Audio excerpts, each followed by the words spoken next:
السلام علیکم ناظرین، پاکستان ٹاک فورم کے ساتھ میں ہوں آپ کا ہوسٹ محمد ذوالقرنین۔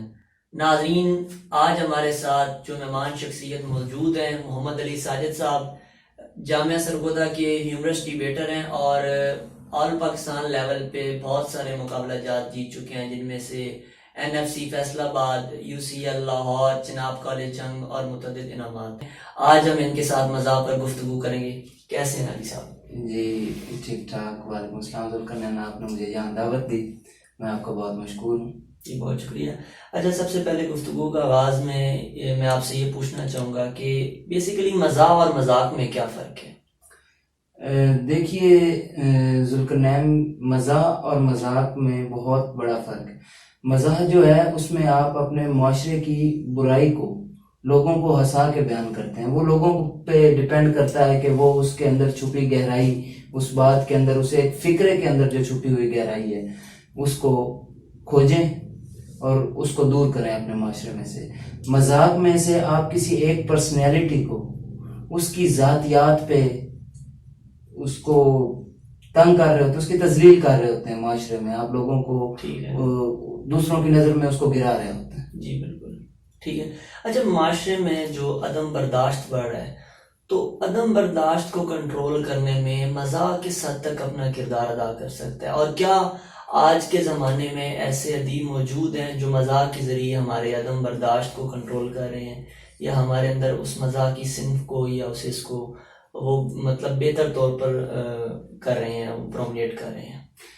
دیکھیے ذوالقرنین، سب سے پہلے میں آپ کو وضاحت کر دوں کہ معاشرے میں جو عدم برداشت، سب سے پہلے جو عدم برداشت کی وجہ ہے وہ مذاق ہے، مزاح نہیں ہے۔ ٹھیک ہے۔ مذاق میں آپ دوسرے کی فیملی کو ہٹ کریں گے، جگت بازی کے طریقے سے آپ اس کی ذات کو ہٹ کریں گے۔ ظاہری بات ہے، آپ اگر کسی کو اس طرح کی ایک اخلاق سے گری ہوئی بات کریں گے لوگ دوسرے لوگوں کو ہنسانے کے لیے اور اس کو نیچا دکھانے کے لیے، تو ظاہری بات ہے عدم برداشت ہوگی، لوگ اس کو مائنڈ بھی کریں گے، اس کا غصہ بھی کریں گے۔ ٹھیک ہے۔ لیکن مزاح کے اندر ایک ایسی خوبصورتی موجود ہے، آپ جب کسی کے ساتھ بات کرتے ہیں یا کسی کو ہنسانے کے لیے، یا کسی کو آپ اگر کسی پرسن کو بھی آپ ہٹ کر رہے ہیں تو وہ ڈھکے چھپے الفاظ میں آپ کریں گے۔ ٹھیک ہے۔ طنز کے انداز میں، طنز اور مزاح کا کمبینیشن بہت اچھا رہتا ہے۔ جی جی۔ معاشرے کی آپ بات کریں گے، معاشرے میں چھپی ہوئی برائیوں کو اجاگر کریں گے، اور لوگوں میں عدم برداشت کی وجہ مذاق ہے۔ بالکل۔ کچھ لوگ اس حد تک، ان کے اندر برداشت کی اس حد تک شدت ہوتی ہے کہ وہ اس حد تک برداشت کرتے ہیں کہ وہ کسی بھی چیز کا غصہ نہیں کرتے۔ بالکل۔ وہ کہتے ہیں جی اس نے بات کی، اس نے اپنا منہ خراب کیا، اس نے اپنی زبان گندی کی، میری ذات پہ اس کا کوئی اثر نہیں۔ بالکل۔ وہ اس چیز کو اگنور کرتے ہیں۔ لیکن کچھ لوگ ایسے ہوتے ہیں جو سینسٹیو ہوتے ہیں، بالکل، وہ چیز کو برداشت اس حد تک نہیں کر سکتے جس طرح ایک دوسرا انسان کر رہا ہے، یا بات کرنے والا جس حد تک ایکسپیکٹ کر رہا ہے، اس کو جو امیدیں ہیں ان سے۔ بالکل۔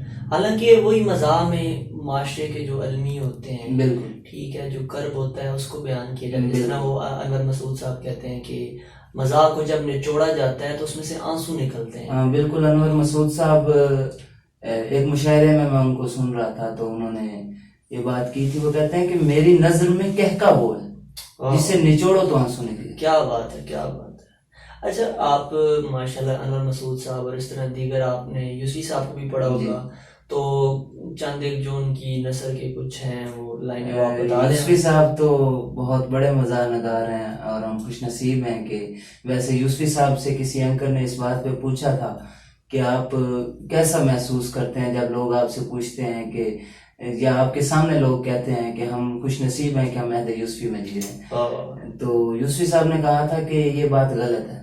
ٹھیک ہے۔ ہر انسان کا اپنا عہد ہوتا ہے، بالکل، اور وہ اپنے عہد میں جی رہا ہوتا ہے۔ بالکل، ہر انسان۔ اور باقی یوسفی صاحب تو ماشاءاللہ اللہ ان کو جنت الفردوس میں اعلیٰ مقام عطا فرمائے، بہت اچھا لکھنے والے تھے، معاشرے کی برائیوں کو انہوں نے اپنے قلم سے اجاگر کیا، اور ان کا ایک جو کریکٹر تھا مرزا عبدالودود بیگ والا، وہ کافی مشہور کریکٹر ان کا، ان کو جب پڑھیں تو مرزا بیسیکلی یوسفی صاحب خود کہتے تھے کہ مرزا عبد الودود بیگ جو ہیں وہ ان کی تخلیق ہیں، بالکل ان کے کوئی قریبی دوست، مطلب وہ ان کے تخلیق میں کسی دوست کو انہوں نے بھی یا کسی شخص کو انہوں نے اپنے قریبی کو یا کسی بھی دوسرے کو باقاعدہ طور پہ یوں ہٹ نہیں کیا، بالکل یوں ڈائریکٹلی اٹیک نہیں کیا، کرداروں کے مختلف نام رکھ کر اپنے سے تخلیق کر کے. ٹھیک ہے. جس طرح یوسفی صاحب کا ہے کہ ہمارے معاشرے میں جو سب سے بڑا آج کل یہ کاسمیٹکس جو آج کل تو باقاعدہ طور پہ لڑکوں میں اور برابر جس طرح لڑکیاں کرتی ہیں ویسے ہی لڑکوں نے شروع کر دیا ہوا فیشل وغیرہ. اور اسی طرح یوسفی صاحب نے کہا تھا کہ 13% خواتین جو ہیں وہ دنیا میں خوبصورت پیدا ہوتی ہیں، باقی سب اپنی محنت سے. کیا خوبصورت بات کی ہے. دیکھیں پورے معاشرے کو، کسی ایک لڑکی کو یا کسی ایک عورت کو، ایک معاشرے میں جو بڑھتی ہوئی چیز ہے جو المیہ ہے معاشرے کا، بالکل ہمارا تقریباً تمام جو گھر ہیں، آپ کے گھر میں ہوگا، میرے گھر میں ہوگا، مسئلہ ہی آتا ہے. بالکل گھر کے خرچے پورے نہیں ہوتے کاسمیٹکس کے پورے کرنے. بالکل بالکل وہ پھر چاہے لڑکا ہو، آج کل لڑکوں میں اتنا ہے، میں یہ کوئی ایک نہیں کہہ رہا کہ صرف عورتیں ہی اس چیز کی فرمائش کرتی ہیں. ٹھیک ہے. لڑکوں کے پرفیوم بھی پورے نہیں ہوتے. بالکل ہر چیز ہر انسان اس چیز کا ذمہ دار ہوتا ہے. بالکل. اور لڑکے ان کے ساتھ برابر کے شریک ہوتے ہیں گھر والے. بالکل. کہ جس طرح یوسفی صاحب نے کہا کہ 13% خوبصورت ہوتے ہیں، باقی صاحب اپنی محنت سے، جب وہ لے کر ہی نہیں دیں گے ان کو محنت کی ضرورت ہی نہیں پڑے گی. بالکل. حالانکہ وہی یوسفی صاحب کہہ رہے ہیں کہ ہر انسان کی اپنی انفرادیت ہوتی ہے، تو اپنے اوپر وہ لاگو کرنی ہوتی ہے، اپنے اندر سے وہ تلاش کرنی ہوتی ہے اپنی جو انفرادیت ہوتی ہے، تو وہ معاشرہ ایک لائن میں لگ جاتا ہے کہ فلاں یہ کر رہا ہے، فلاں یہ کر رہا ہے تو میں بھی ایسا کر رہا ہوں یا کر رہی ہوں. اچھا، آپ کی ایک جو بڑی مشہور وہ تقریر تھی مغل اعظم کی، مغل اعظم اور انارکلی، اس کی کوئی چند ایک لائنیں ہمارے سامعین کو، ناظرین. UCL میں وہ میں نے اسپیچ کی تھی، عمران بھائی نے لکھوائی تھی. عمران بھائی کو کون نہیں جانتا، واہ واہ، ہمارے بھی استاد ہیں، مرشد سرکٹ میں موجود ہر ایک شخص ان کو استاد مانتا ہے. استاد مانتا ہے. انہوں نے وہ مجھے جگت لکھوائی تھی، چٹکلا کہہ لیں، جگت کہہ لیں. جگت بھی مذاق کی ایک قسم ہے، جگت نہیں کہنا چاہیے، چٹکلا کہہ لینا چاہیے. ٹھیک ہے. چٹکلا مذاق کا حصہ بن جاتا ہے. ٹھیک ہے. وہ کہتے ہیں کہ جی ایک دن مغل اعظم نے انارکلی سے اپنی محبت کی بھیک مانگی، انارکلی نے اسے 5 روپے پکڑا دیے. ٹھیک ہے.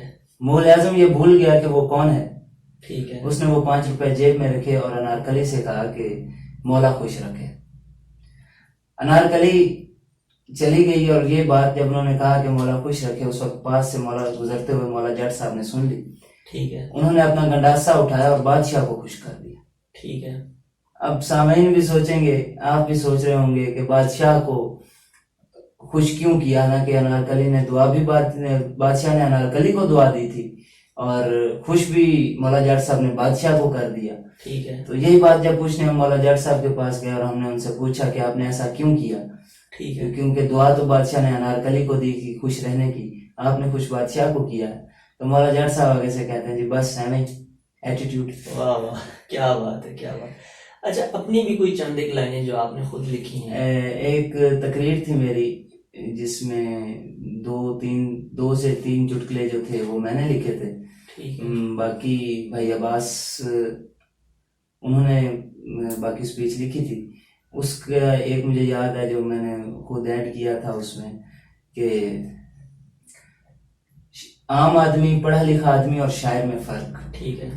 عام آدمی مجھے ٹوائلٹ جانا ہے، پڑھا لکھا آدمی مجھے واش روم جانا ہے، اور شاعر مچلتی ہیں پیٹ میں کچھ لہریں ایسی، لگتا ہے انہیں کسی کنارے کی تلاش. واہ واہ، لگتا ہے انہیں کسی کنارے کی تلاش. ٹھیک ہے جناب، بہت شکریہ. آج گفتگو کو یہاں سمیٹتے ہیں اور مزید انشاءاللہ آگے چل کے انٹرٹینمنٹ کا کوئی پروگرام شروع کرتے ہیں اور اس میں تواتر کے ساتھ ویکلی ہم پروگرام کیا کریں گے انشاءاللہ. آج کی نشست کا یہ ختم کرتے ہیں. بہت شکریہ.